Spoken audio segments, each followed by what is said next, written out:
Hello. First of all, my name is Arthur. I'm the third choice.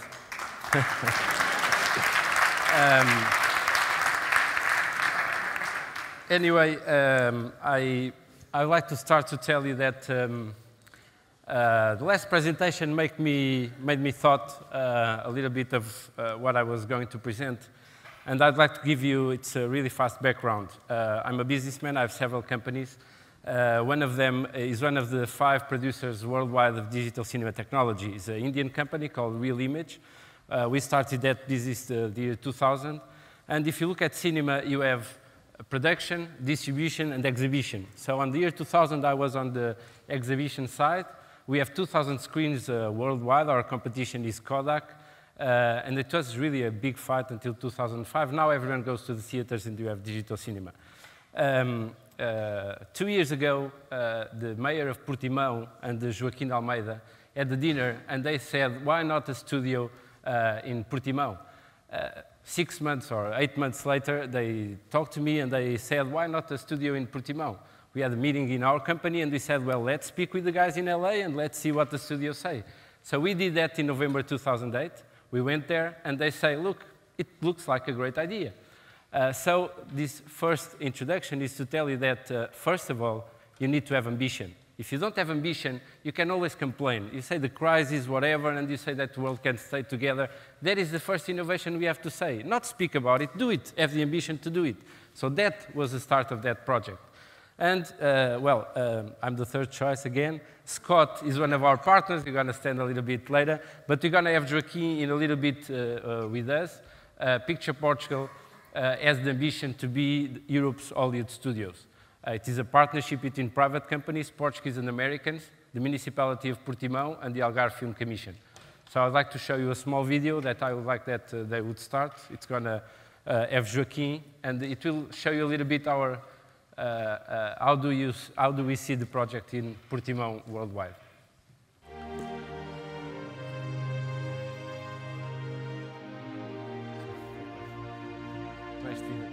No este vídeo.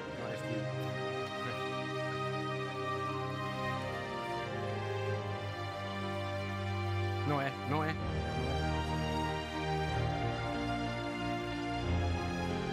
Well, para.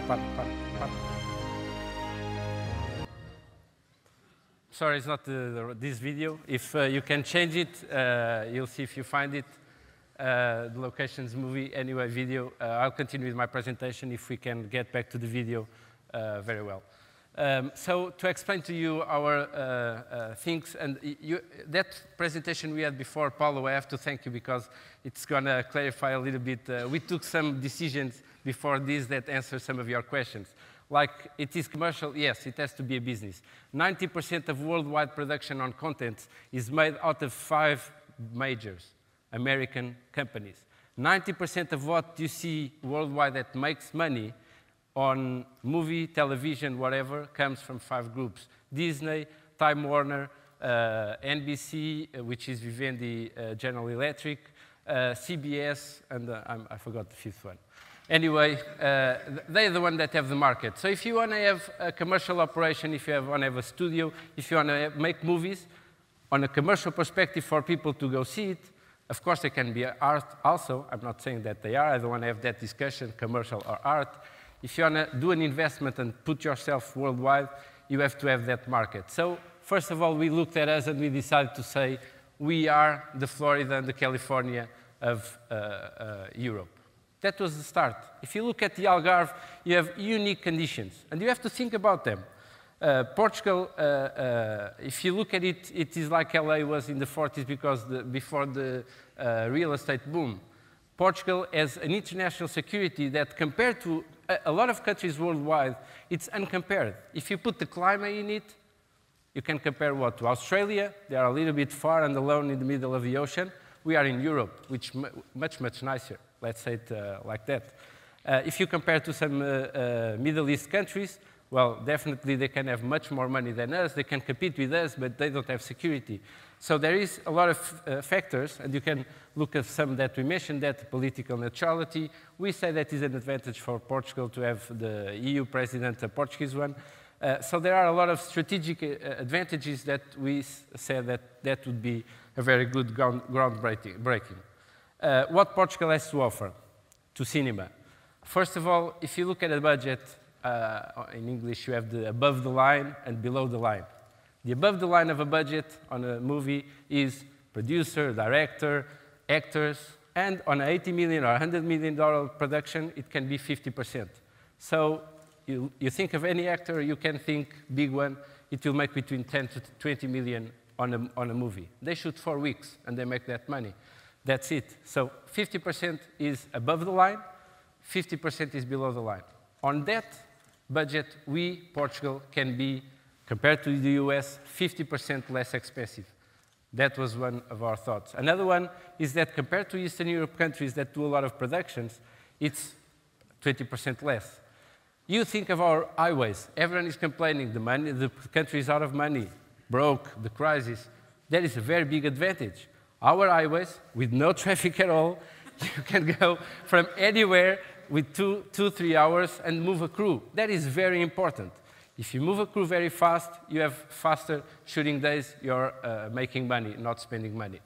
Another issue, of course, the climate, the gastronomy, and for example, if 2 hours again you go from the seashores, you go to the mountains, you have old locations, new locations, you have castles, you have all the ingredients to make movies.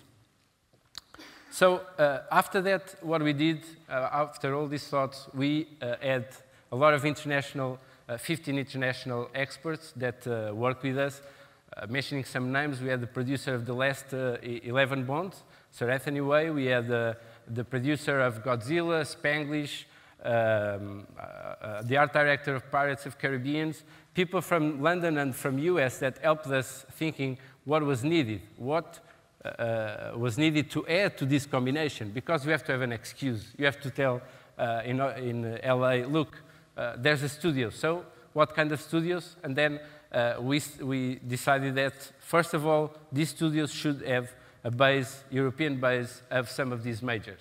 That is very important. Also, looking at the 50 studios worldwide, what kind of studios? Bigger, smaller? So you don't know the LA Center, but it's very similar to the LA Center. It's 5 sound stages, 1 water tank, 1 backlot. I'm going to show you some images. You can see it upstairs. You have on the left side, you have one of the 5 biggest sound stages in the world with 4,000 square meters. In the rear of the wall on the left side, you have, you can see it better here, you have a pool similar to the one that there is in Paramount that was shot Pirates of the Caribbean 1. It was shot in a pool that size, that movie. It is a big pool with 4,000 square meters. In the middle, it has 2.5 meters deep, and on the beginning, it's on the same level as we are. It goes slowly. All the movie was shot there, 4,000 square meters. So, again,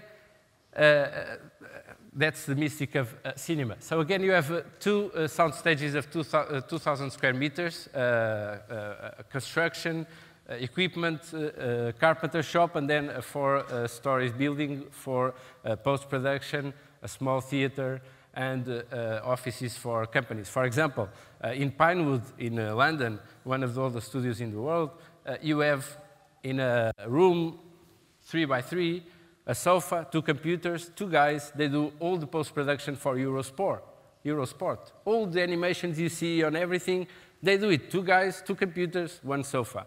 That's it. We can have 20 of them like that. So that was a little bit of some of our thoughts.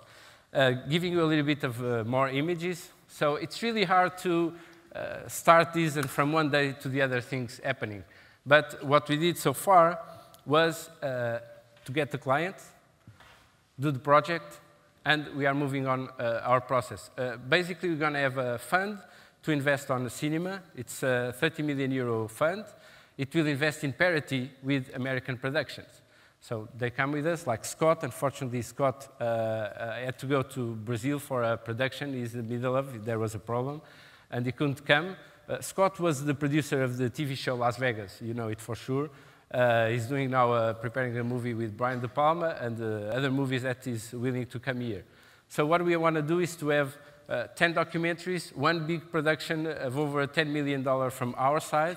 Usually when you look at production, for example, $80 million production, 50% is paid by the bank. 25 or 50% is paid by each of the investors. So in our case, we're going to have 50% between two investors and 50% from the bank. Then we're going to have two production of €3 million over a year. Basically, what we assured with our business model is that distribution, they are our partners. We believe that Portugal have all the conditions to be the Hollywood studio in Europe. We have all the conditions on the weather, on the climate, on the money, on our partners, and like that, we can give them the door to come here.